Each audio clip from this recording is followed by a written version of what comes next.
Hello, Doofman911 here, and today we're going to be looking at flying circuits in Flight Simulator. So, circuits have different names, but they all relate to the same act. It can be called an airfield traffic pattern, a standard traffic pattern, or a standard circuit. All of these relate to the same thing. Pilots fly circuits because it is an ideal way of practicing multiple stages of flight, and allowing them to get a good feel for the aircraft and understanding of how it flies. It also allows them to learn and memorize checklists and procedures for flying the plane. Flying a circuit involves taking off from the runway and climbing to about 500 feet above the ground. This is known as the departure leg of the circuit. Then, the pilot makes a 90-degree turn while continuing to climb. Once the turn is completed, the pilot is now on what's called the crosswind leg. The pilot will continue to climb until about 1,000 feet above the runway. After reaching that altitude, the pilot will turn 90 degrees again and fly parallel to the runway. This is known as the downwind leg. The pilot will maintain altitude and heading and continue flying until they pass the end of the runway where they started. After passing the end of the runway, they will keep looking back until the runway is at approximately a 45-degree angle behind them.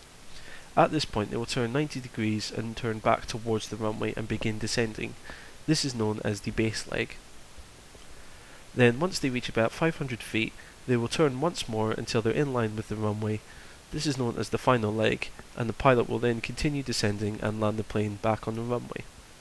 Now, after landing, the pilot may do one of three things. They may do what's called a full stop landing, where the pilot lands, slows right down, and either taxis back to the parking area or back to the start of the runway to take off again. Secondly, they may do a stop and go, where they land, bring the plane to a complete stop, and then take off again without leaving the runway. Lastly, they may do a touch and go, where they land, let the plane to continue to roll down the runway and take off again. So let's jump into a simulator and get a proper look at flying a circuit. Hello and welcome back to the cockpit. So here we are, sat on runway 05 at my favourite airport in Venice. And yeah, what we're going to do is I plan to do 3 circuits here. Circuit, or the actions as a pilot within the circuit, do happen quite quickly. There's quite a lot going on, it happens quite fast. So what I'll do is I'll put a little sort of list of what I'm doing on the side of the screen, as well as along with my commentary, so that you can see what I'm doing and hopefully understand what's going on at each stage of the circuit a bit better. As for taking off, it's just as we would do normally. So whoops, down to 10 degrees, and we'll trim the aircraft for takeoff. And there's one little trick that I saw another person doing once, is if you move the heading bag, which is the little orange thing on the heading indicator here, if you set that to your runway heading, then you can use that heading bag to do perfect 90-degree turns. So you can see it's at the top of the screen here. As you turn the plane, the heading bag will move. So when we turn 90 degrees to the left, the heading bag will move over here. So you know that you've turned exactly 90 degrees, and then down here when you're at 180, and then over here when you're coming onto base. And you'll see how that works shortly. Right, so takeoff is usual, as you would normally do it. Just advance the throttles to full, and keep the plane pointing down the runway. Wait for the airspeed to hit 60 knots.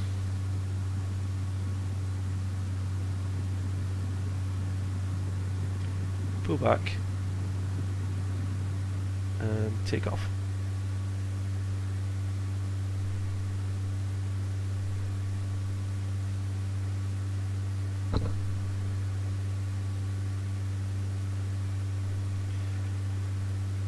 So what we'll do is we just have to keep making minor adjustments just to make sure that we're pointing down along the runway as we take off.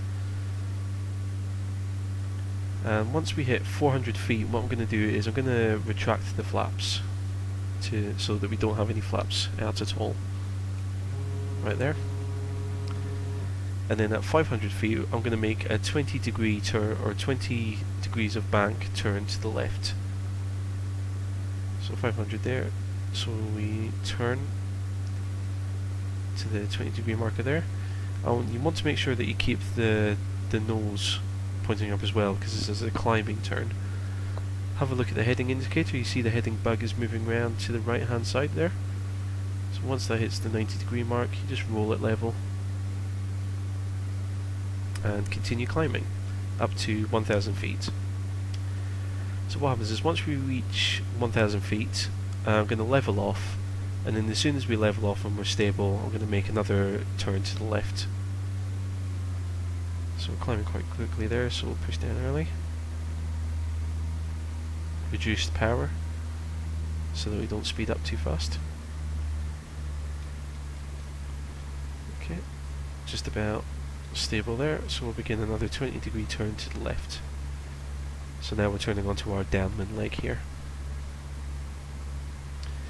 And what you want to do is you want to maintain your altitude as well. This is a level turn, so you want to fly the downwind leg at 1,000 feet. Keep an eye on that heading bug, and as soon as it's behind the aircraft, you know that you're now flying 180 degrees, or exactly opposite the direction you were facing upon takeoff. And if you have a look to the left, there's the runway, and we're flying parallel to it now. So during the downwind leg, what I like to do is I like to keep try and get my speed down to about 85 knots. So just at the top end of that kind of white arc on the airspeed indicator.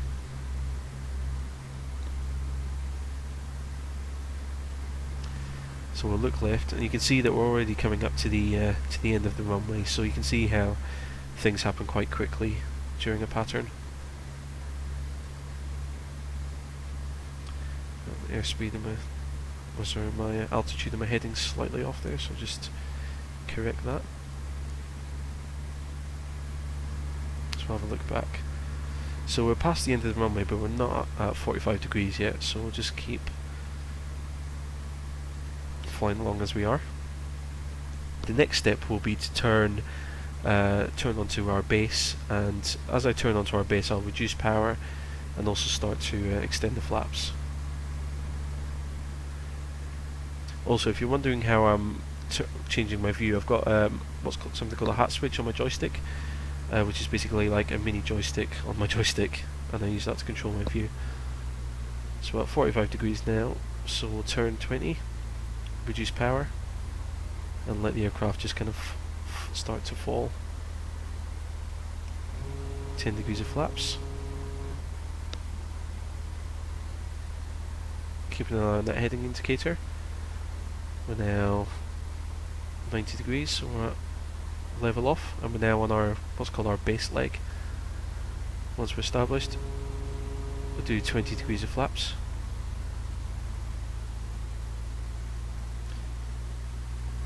Just have a look, make sure the airport's still there. It is, fantastic.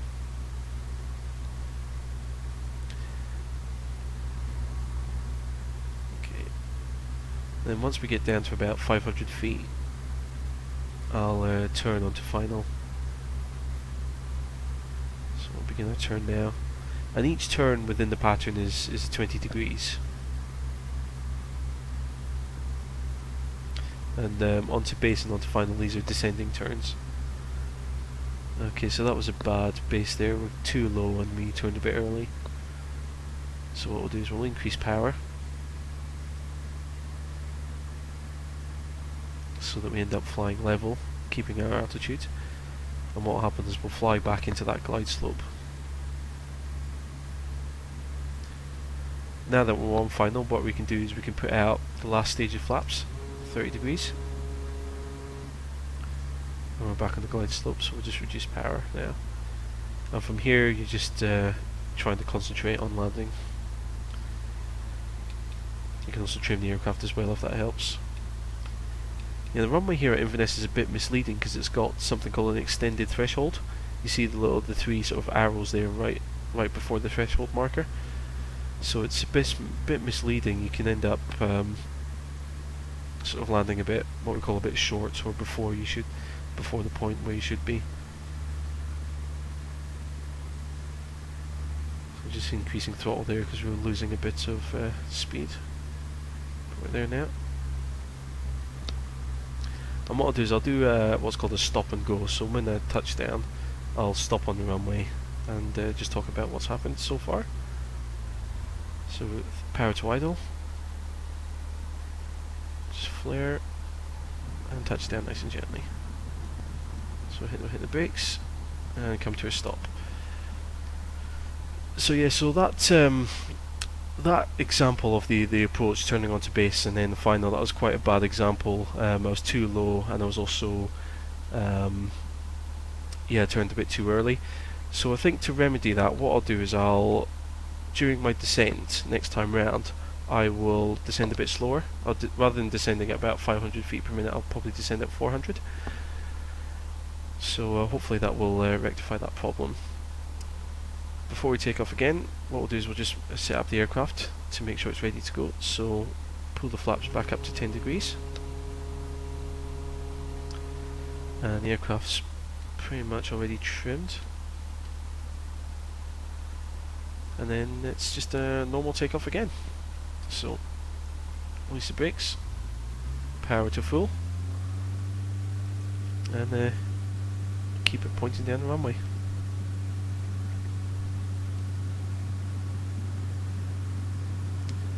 Watching the airspeed, so we're at 60 knots now, pull back and take off.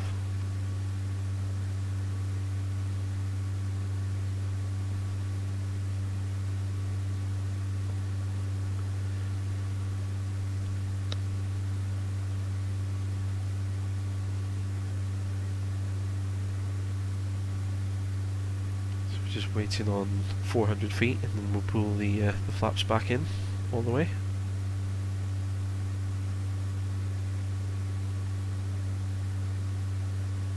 So that's 400 feet there.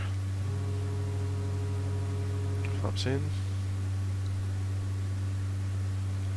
Aircraft will speed up slightly, which is good. And then 500 feet, we'll begin our turn to the left. Remember, it's 20 degrees. That's a climbing turn, so just make sure that we hold the nose up. A bit beyond there, that's fine. So again, watch the heading indicator. Just as we're approaching 90 degrees, we'll roll the plane back level.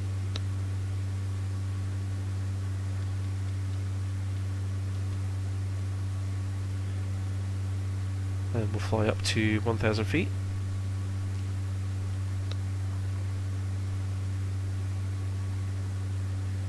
Where we push the nose down and reduce power so that we don't speed up too much.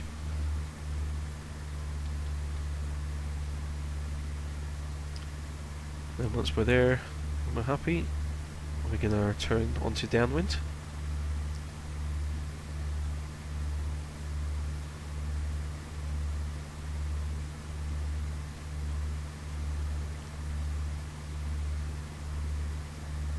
So we're just watching vertical speed and also the heading indicator.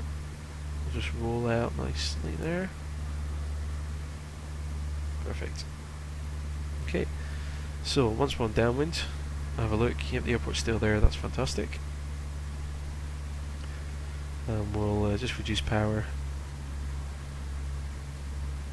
Just keep pulling the nose up slightly. And also remember to trim the aircraft so you're not holding onto the joystick for dear life the entire time. Flying parallel to the runway, that's good. And the speed is about 85 knots, which is where we want it. So it's all looking good this time round so far.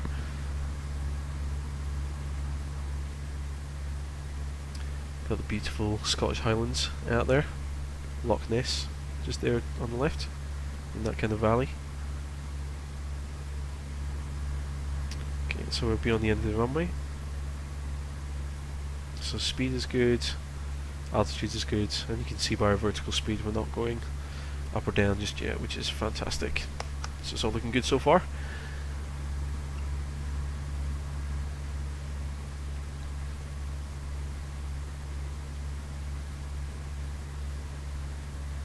Losing my heading slightly, not a big issue. Okay, so we're just about at 45 degrees there, so we'll turn now and reduce power. What I'll do is I'll start pulling back on the stick straight away, just gently, just so that we don't lose the altitude too quickly. Like that. So just pull it back. 10 degrees of flaps. Roll out onto our base heading. Oops, a little bit beyond it there. And once we're established, 20 degrees of flaps.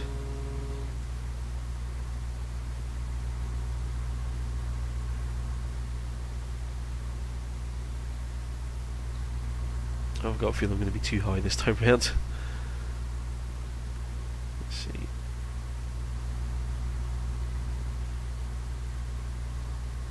Okay, so we'll turn around about there.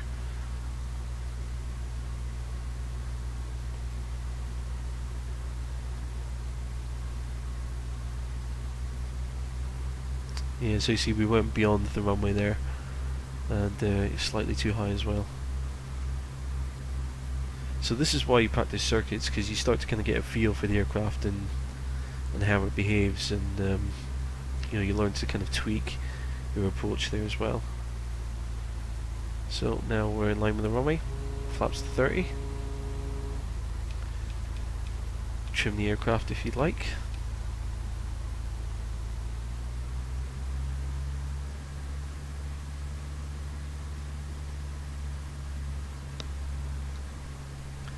And then concentrate on putting the thing on the ground safely.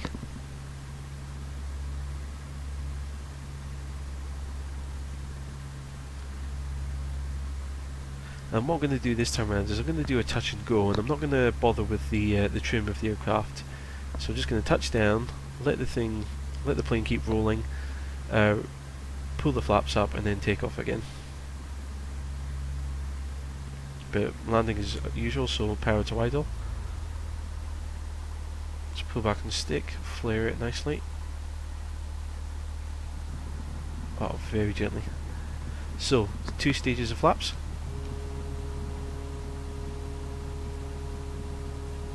Make sure we're at 10 degrees. And then just power it to full. Watch the airspeed. And take off again. And that's how you do a touch and go. I'm not sure if that's the official way to do a touch and go, so don't take this as kind of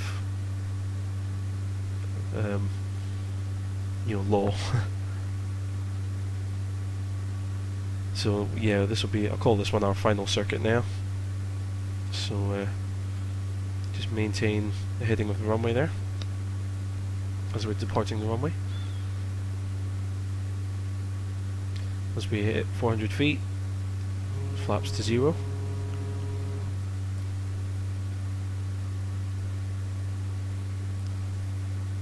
Once we hit 500 feet, we'll turn onto our crosswind leg.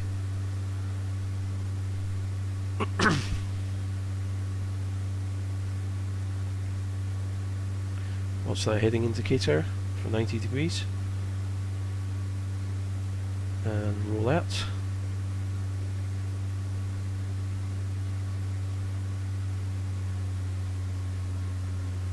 And then we'll continue our climb up to 1,000 feet.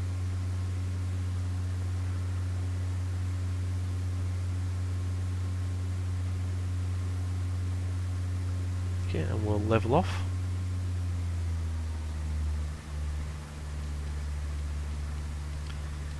Just retrim the aircraft slightly, and then turn another 90 degrees until we're on downwind.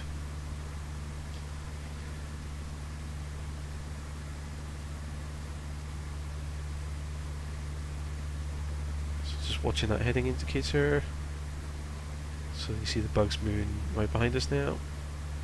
So we're now on our downwind leg. Let's just try and get control of that vertical speed.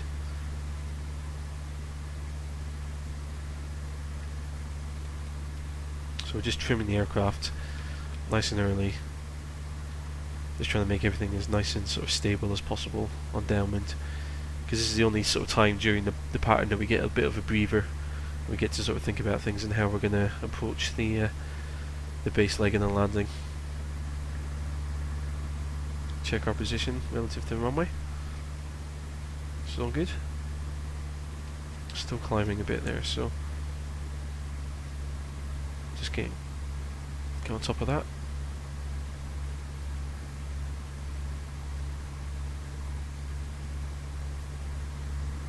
So we're just passing the end of the runway now.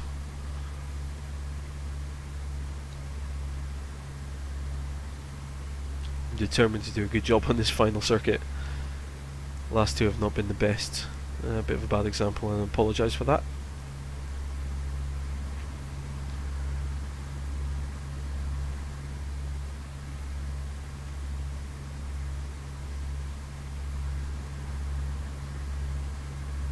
So not quite at 45 yet.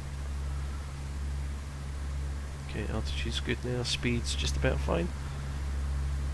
Okay, I'd say it's about 45 degrees to the end of the runway, so we'll reduce power and make our turn.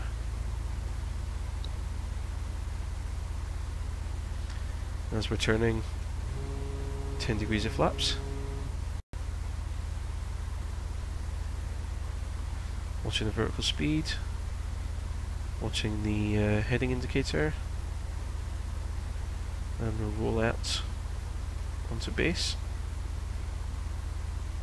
Once we're there, 20 degrees of flaps, and we'll put a little bit of power back in so we don't slow down too much. So at 700 feet, runway's coming up there.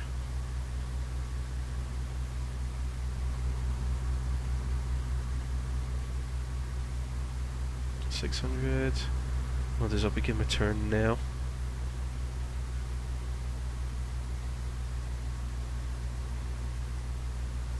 So about 500 feet. And that's much more like it. Oh, maybe not. So just increase power. Once we're in line with the runway, 30 degrees of flaps.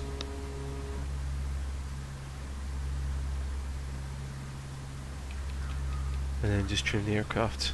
And this is going to be our full stop landing.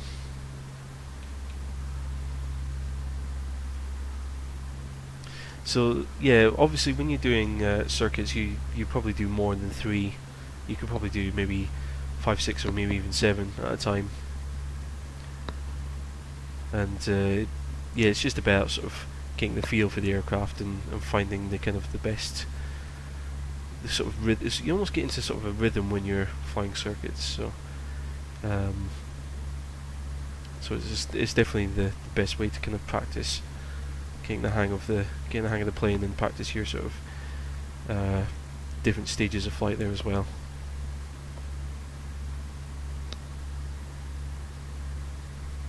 So coming over the threshold, power to idle, and we'll just flare it. Just keep pulling back until she touches down, and come to a stop. Whew. Okay, so yeah, as I said at the start, you know, there is a lot happening quite quickly. So if you're quite new to patterns, and if you find that you're making a few mistakes, really do not worry about it. It does take a while to get the hang of it. I mean, I've been practicing for a few hours before recording this video, and I still can't do it properly. So so it's definitely something that needs a bit more practice. But yeah, the main thing is not letting the plane get away from you. So making sure that, you know, when you can pick up things that are going wrong and correct them quite quickly. Like during the descent, I found that the plane was descending too quickly, so I was just catching that, pulling back on the stick just to control that. So that's kind of one of the main benefits of doing circuits, is to kind of notice when things are starting to get away from you, and then correcting that and staying in control, like in full control of the plane. So so that's why I practice circuits, really. There's a couple more things I want to talk about, so I'm going to end this video and move on to those. Once you've had enough practice, if you park up and hit escape, you will have an option to view flight analysis here, which is definitely worth a look if you want to see how you did. Here's an example I took when I was practicing for this recording, and you can see the red lines showing my flight path. You can see that rectangular shape, which is what you're looking for, and you'll also be able to tell if you're having any problems at any point during the circuit. In my example, I was honestly surprised to see that my crosswind legs were nearly in perfect alignment during each circuit. However, you can see that my downwind leg needs a bit of work. So yeah, definitely recommend using that to check your patterns. As always, thanks very much for watching. Next time out we'll be looking at increasing realism within Flight Simulator, so we'll cover a few different topics such as settings, weather, checklists, and even communicating with air traffic control. Thanks again, and I'll see you next time.